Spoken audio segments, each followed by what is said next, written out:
Dans une forêt où rien ne semble jamais arriver, un silence étrange va tout bouleverser. Une patrouille ordinaire. Un chien expérimenté. Puis soudain, un arrêt brutal. Un aboiement différent. Désespéré. Insistant. Alors que les humains doutent et hésitent, le chien refuse d'abandonner. Quelque chose est là. Caché. En train de disparaître. Chaque seconde compte. Et sous la terre froide, une vérité inimaginable attend d'être révélée. Cette histoire vraie rappelle que parfois, une seule voix ou un seul aboiement peut sauver une vie. Restez avec nous, car cette histoire incroyable vous laissera sans voix. Avant de commencer, n'oubliez pas de liker et de vous abonner. Et surtout, je suis curieux, d'où nous regardez-vous? Indiquez votre pays dans les commentaires. J'adore voir jusqu'où voyagent nos histoires. La forêt respirait lentement, comme si elle dormait les yeux ouverts. Les arbres se dressaient, immobiles, enracinés depuis des décennies, peut-être des siècles, gardiens silencieux de secrets que personne ne venait plus écouter. Ce matin-là, l'air était frais, chargé d'humidité, et chaque pas sur le sol couvert de mousse semblait étouffé, presque respectueux. Rien ne bougeait. Même les oiseaux semblaient retenir leur souffle. La patrouille avançait à un rythme régulier, sans précipitation. Pour la policière, c'était une mission comme tant d'autres. Vérifier les sentiers, s'assurer qu'aucun promeneur ne s'était aventuré là où il ne fallait pas, observer, prévenir. Rien d'urgent. Rien d'alarmant. Du moins, en apparence. À ses côtés, le chien marchait en silence. Son allure était calme, maîtrisée, mais jamais distraite. Sa présence n'était pas celle d'un simple compagnon attaché à une laisse. Il était une extension de son regard, de son intuition. Entre eux, il n'y avait pas besoin de mots. Des années de travail avaient forgé une compréhension presque instinctive, faite de gestes infimes, de respiration partagée, de confiance absolue. Pour l'observateur extérieur, le chien semblait simplement renifler le sol, comme il l'avait fait des centaines de fois auparavant. Mais pour lui, chaque odeur racontait une histoire. Le passage ancien d'un animal, la trace récente d'un pas humain, l'humidité d'une pierre déplacée. Là où l'œil humain ne voyait qu'un décor figé, lui percevait un monde en mouvement constant. La policière le savait. Elle avait appris à ne pas sous-estimer ces moments où rien ne semble se passer. C'est souvent là que tout commence. Elle marchait droite, attentive, mais son esprit était apaisé. La forêt, d'habitude, avait cet effet sur elle. Un calme trompeur, presque réconfortant. Puis, quelque chose changea. Ce ne fut pas un bruit. Ni un mouvement brusque. Plutôt une sensation, difficile à nommer. Comme si l'air s'était légèrement contracté. Le chien ralentit imperceptiblement. Sa respiration se modifia. Ses oreilles se redressèrent d'un seul coup, captant une information que personne d'autre ne pouvait entendre. La policière ne s'arrêta pas immédiatement. Elle sentit pourtant cette tension lui traverser l'échine, une alerte muette. Elle observa son partenaire du coin de l'œil. Son pas n'était plus fluide. Son corps, jusque-là détendu, semblait prêt à se figer. Encore quelques mètres. Le silence devint plus lourd, presque oppressant. Même la forêt paraissait attendre. Alors, brutalement, le chien s'arrêta. Net. Totalement immobile. Comme cloué au sol. La laisse se tendit doucement. La policière s'immobilisa à son tour. Devant eux, la forêt n'avait pas changé. Pourtant, l'équilibre venait de se rompre. Quelque chose venait de commencer. Et rien, désormais, ne serait plus comme avant. Le temps sembla se figer autour d'eux. Le chien ne bougeait plus.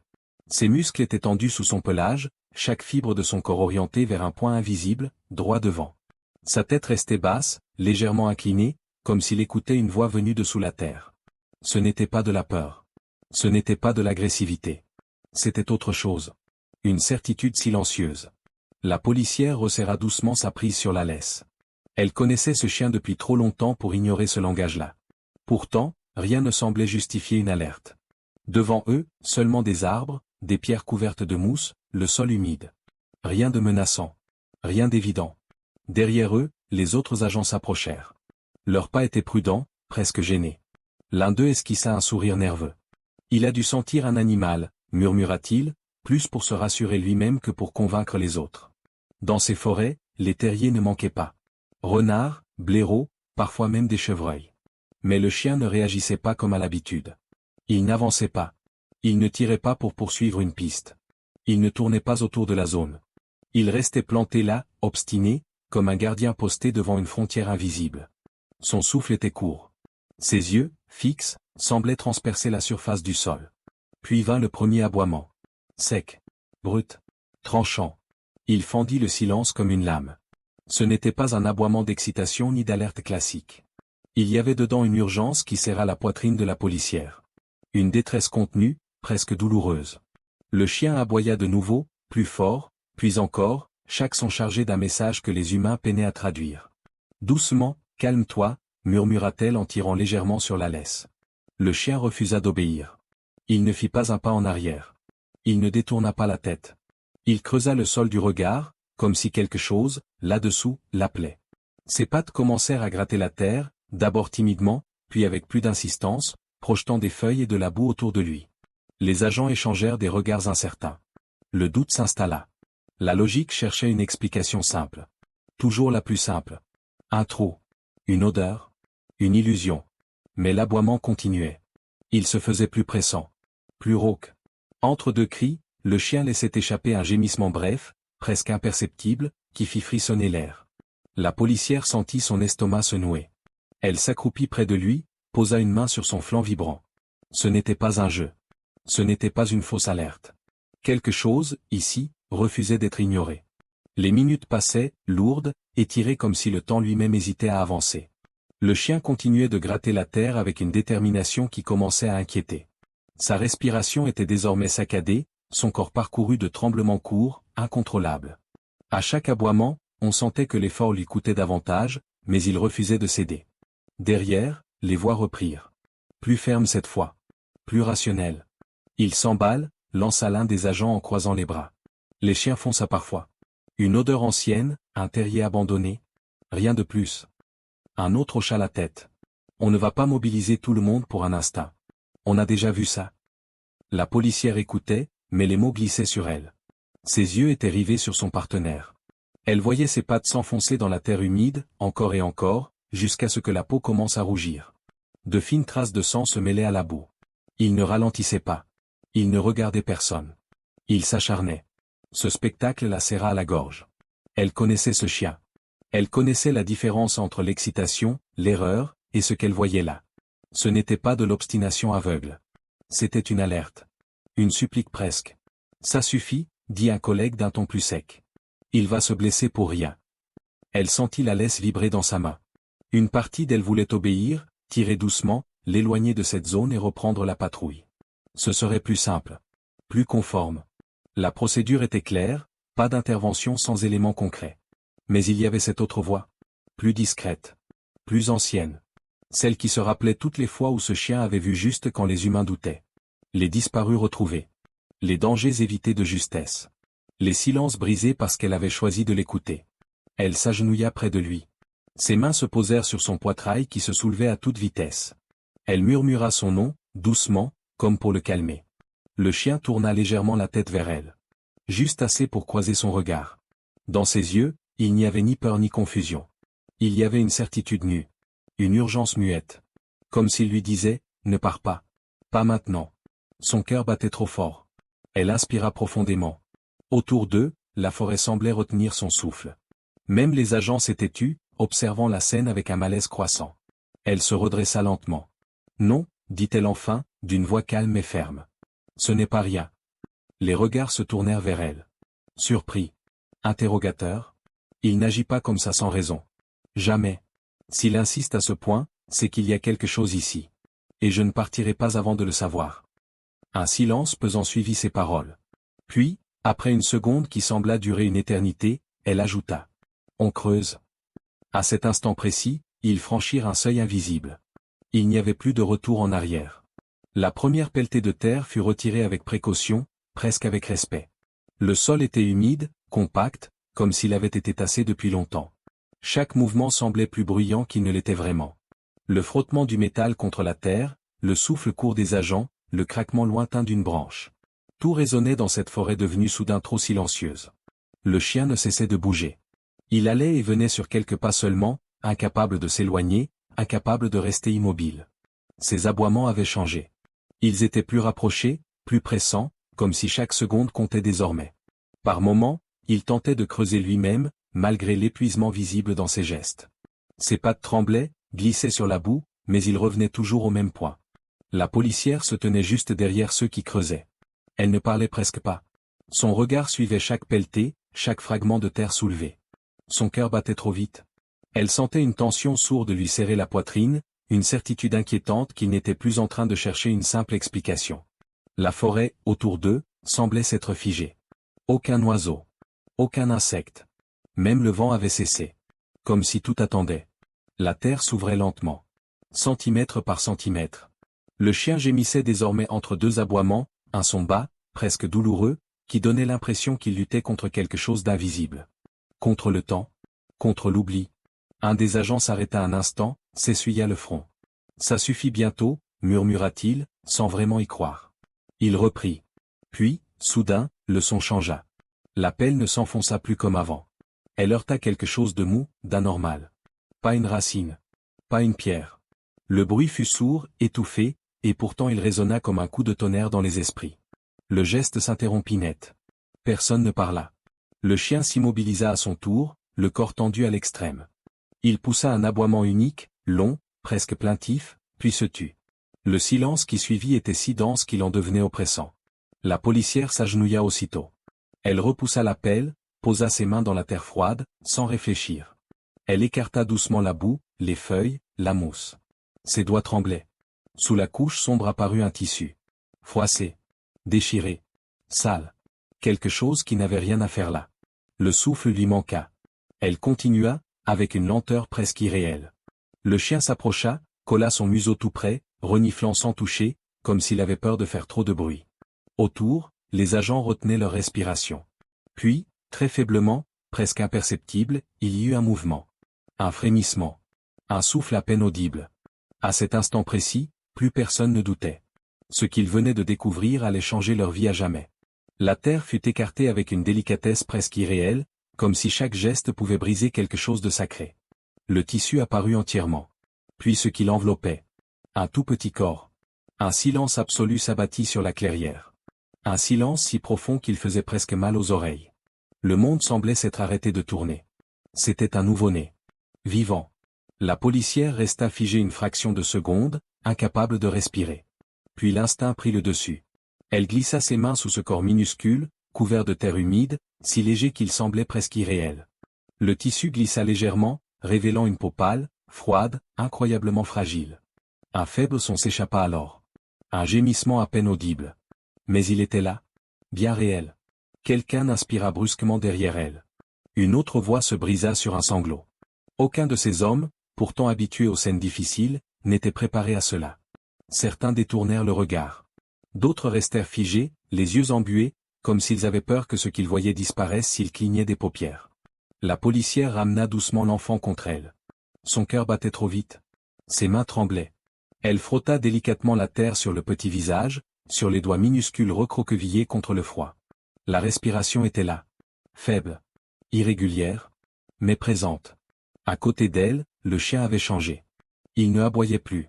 Il s'était assis tout près, presque collé à elle, le corps courbé autour de l'enfant comme un rempart. Son museau frôlait l'air, attentif, mais ses mouvements étaient lents, précautionneux. Il gémissait doucement, un son bas, apaisant, comme s'il cherchait à rassurer cette vie qu'il avait arrachée au silence. Il ne regardait plus la terre. Il regardait l'enfant. « Mon Dieu !» murmura quelqu'un, la voix étranglée. La frontière entre la vie et la mort n'avait jamais semblé aussi fine. Quelques heures de plus, peut-être moins, et il aurait été trop tard. Cette pensée traversa tous les esprits sans qu'un mot ne soit prononcé. La policière sentit une larme couler sur sa joue sans même s'en rendre compte. Elle se pencha vers le petit visage. « Tu n'es plus seul » murmura-t-elle, d'une voix tremblante. « On est là ?» Le chien posa sa tête contre sa cuisse, sans quitter l'enfant des yeux. Il montait la garde. Comme s'il savait que le danger n'était pas encore entièrement écarté.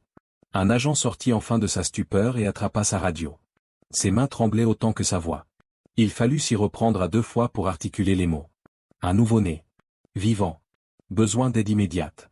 Les secondes s'étiraient. Chaque souffle du bébé semblait compter. L'air froid de la forêt paraissait soudain trop dur pour ce corps si neuf. Puis, au loin, un son déchira enfin le silence. Une sirène. Faible d'abord. Puis de plus en plus proche. Personne ne bougea. Personne ne parla. Tous retenaient leur respiration, suspendus à ce fil invisible qu'était la vie de cet enfant. L'espoir était là, enfin. Fragile. Tremblant. Mais bien réel. Les sirènes s'éteignirent aussi brusquement qu'elles étaient apparues, laissant derrière elle un silence différent. Un silence chargé de soulagement mêlé d'inquiétude. L'enfant avait été enveloppé avec soin, placé dans des couvertures chaudes, puis emporté vers la lumière artificielle de l'ambulance. Les gestes des secours étaient précis, rapides, mais empreints d'une douceur rare. Chaque mouvement semblait dire la même chose, cette vie comptait. La policière resta immobile un instant, les bras encore légèrement tendus, comme si le poids minuscule de l'enfant y était toujours présent. Son regard suivit l'ambulance jusqu'à ce qu'elle disparaisse entre les arbres. Elle inspira profondément, comme si l'air revenait enfin dans ses poumons. Le chien s'assit à ses côtés. Il ne cherchait plus à alerter. Il observait. Calme. Silencieux. Sa mission n'était pas terminée, mais elle avait changé de nature. Il était devenu gardien, témoin discret de ce qui allait suivre. La forêt, peu à peu, reprit vie. Un oiseau chanta au loin. Le vent fit frémir les feuilles. Mais quelque chose avait définitivement basculé. Ce lieu n'était plus seulement un sentier de patrouille. Il était devenu le point de départ d'une histoire humaine profonde, douloureuse, complexe. Très vite, les questions surgirent. Qui pouvait abandonner un nouveau-né ainsi? Pourquoi ici, sous cette pierre, dans ce froid? Les agents parlaient à voix basse, comme si élever le ton risquait de briser l'équilibre fragile de ce qu'ils venaient de sauver. L'enquête commença sans éclat. Des photos. Des relevés. Des heures estimées. Chaque détail comptait. Les spécialistes appelés sur place parlèrent de plusieurs heures passées sous terre. Peut-être plus. Une pensée insupportable traversa les esprits. Sans le chien, personne ne serait jamais venu ici. À l'hôpital, les nouvelles arrivèrent lentement. Trop lentement. L'enfant était faible, mais stable. Chaque respiration régulière était une victoire silencieuse. Chaque degré gagné sur le froid une preuve qu'il fallait continuer à croire. La policière se rendit au chevet du bébé dès qu'elle le put. Le chien l'accompagnait, autorisé à entrer quelques instants. Dès qu'il fut dans la pièce, il s'assit près du lit, immobile, attentif. Comme s'il reconnaissait cette petite vie. Comme s'il savait. Pendant ce temps, une première piste émergea. Un médecin se rappela une jeune femme arrivée quelques jours plus tôt aux urgences. Seule. Paniquée. Partie avant qu'on puisse l'aider réellement. Les images de surveillance confirmèrent son passage. Un nom apparut. Pour la première fois depuis la découverte, une vérité commençait à se dessiner. Et avec elle, la promesse de réponse. Elle revint d'elle-même. Pas parce qu'on l'avait retrouvée. Pas parce qu'on l'y avait forcée. Elle revint parce qu'elle n'avait plus la force de porter le silence. Son visage était pâle, marqué par des nuits sans sommeil. Ses mains tremblaient quand elle franchit les portes de l'hôpital. Dans ses yeux, il n'y avait ni défense ni colère. Seulement la peur. Et une fatigue immense. Elle avait 19 ans. Presque encore une enfant elle-même. Quand on lui demanda doucement si elle était la mère, elle hocha la tête sans un mot. Puis elle s'effondra. Les sanglots qu'elle retenait depuis des jours jaillirent d'un seul coup, bruts, incontrôlables. Personne ne la jugea. Personne ne leva la voix. Dans ce moment-là, il n'y avait pas une coupable face à eux, mais une jeune femme dépassée par une réalité trop lourde à porter seule. Son histoire fut simple. Terriblement simple. La solitude. La panique. La peur de ne pas être à la hauteur. La peur d'être rejetée. Elle avait cru faire le seul choix possible pour que son enfant vive.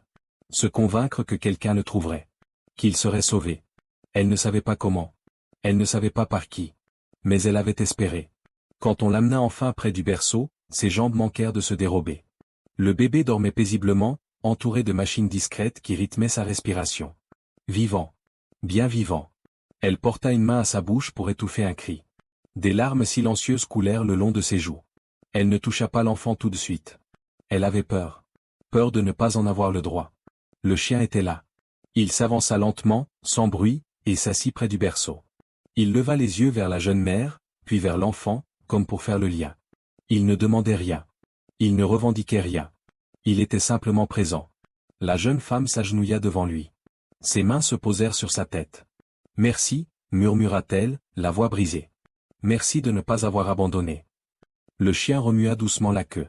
Rien de spectaculaire. Juste un geste simple. Apaisant. À partir de ce jour, les choses changèrent. La jeune mère fut entourée, accompagnée, soutenue. L'enfant gagna des forces. Lentement. Chaque jour apportait une petite victoire, un battement de cœur plus stable, un souffle plus régulier. La policière venait parfois. Sans uniforme. Simplement pour voir. Pour s'assurer que l'histoire ne s'arrêtait pas là. Ce n'était pas une fin parfaite. Mais c'était un début. Un avenir encore fragile, mais possible. Le temps a continué d'avancer, comme il le fait toujours. Les jours sont devenus des semaines, les semaines des mois. À l'hôpital, le berceau s'est peu à peu vidé de ses machines, remplacé par des couvertures colorées et des silences plus paisibles. L'enfant a grandi. Lentement, mais sûrement. Chaque sourire naissant, chaque mouvement de ses petites mains était une victoire discrète sur ce qui aurait pu être une fin. La jeune mère n'était plus seule. Elle apprenait, jour après jour, à reprendre pied. À accepter l'aide. À regarder son enfant sans que la peur ne prenne toute la place. Il n'y avait pas d'oubli. Mais il y avait de la reconstruction. Une autre manière de continuer à vivre. La policière passa moins souvent, puis de plus en plus rarement. Elle savait que sa présence n'était plus nécessaire. Le chien, lui, semblait l'avoir compris aussi. Lors de leur dernière visite, il restait assis calmement, observant, comme satisfait de voir que la vie suivait son cours. Quelques mois plus tard, dans une salle sobre, sans mise en scène excessive, le chien reçut une reconnaissance officielle. Des mots furent prononcés. Des applaudissements aussi. On parla de courage, de dévouement, d'exemplarité. Mais ceux qui étaient là savaient que l'essentiel ne se trouvait pas dans ces discours. Ce chien n'avait pas été un héros au sens spectaculaire du terme. Il n'avait pas cherché la gloire. Il avait simplement refusé de se taire. Refusé de partir. Refusé d'abandonner quand tout le monde doutait encore. Un matin, la policière retourna seule dans la forêt. Le même sentier. Les mêmes arbres. La mousse avait repoussé. La pierre était toujours là, semblable en apparence à ce qu'elle avait toujours été. Pourtant, le lieu avait changé. Chargé désormais d'un souvenir invisible, profondément humain. Elle s'arrêta un instant. Écouta. La forêt respirait comme avant. Calme. Indifférente peut-être. Mais pour elle, ce silence n'était plus le même. Il portait la trace d'une vie sauvée. D'une confiance accordée. D'un instant où écouter avait tout changé. Parfois, le salut ne vient pas d'un plan parfait ou d'une certitude rationnelle. Parfois, il vient d'un être qui refuse de détourner le regard. D'une présence fidèle. D'un aboiement que l'on choisit enfin d'entendre. Si cette histoire vous a touché, prenez un instant pour l'aimer, la partager autour de vous, et vous abonner. Parfois, écouter suffit à faire la différence.